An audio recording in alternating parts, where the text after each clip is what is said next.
Last year, my daughter and son-in-law Jeremy brought over a little surprise for me. Knowing I collect tractors, both real and diecast, they dropped off an old John Deere Model 20 pedal tractor.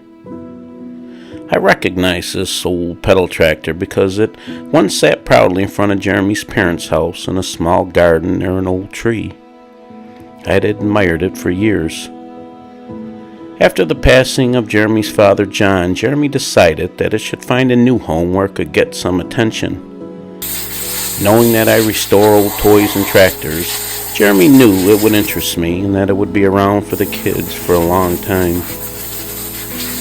I too originally just set it out front of my house in my garden using it as a lawn ornament.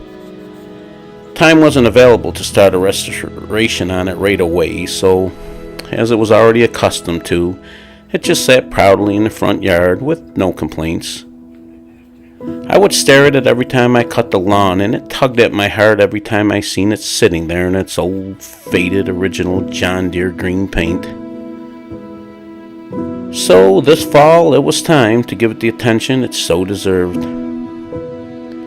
I knew it would be difficult to restore this little tractor because the years had really taken a toll on it.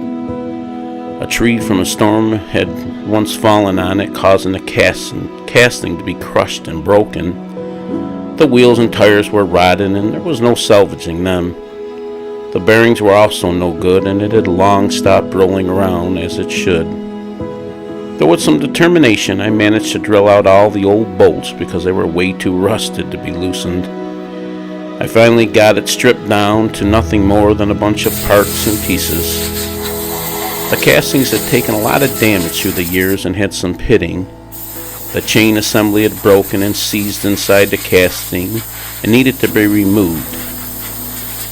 Putting it mildly, it was a logistic nightmare trying to repair and replace things. But once unassembled, I started sanding and cleaning and prepped the old Model 20 for paint.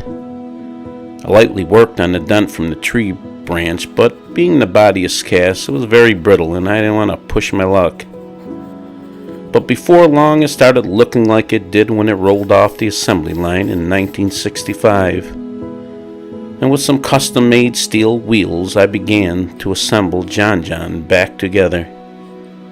Thankfully, the wife decided to partake in this project, and as the Chinese proverb says, many hands do make light work. Once together, we added some new decals, and it was finally all done.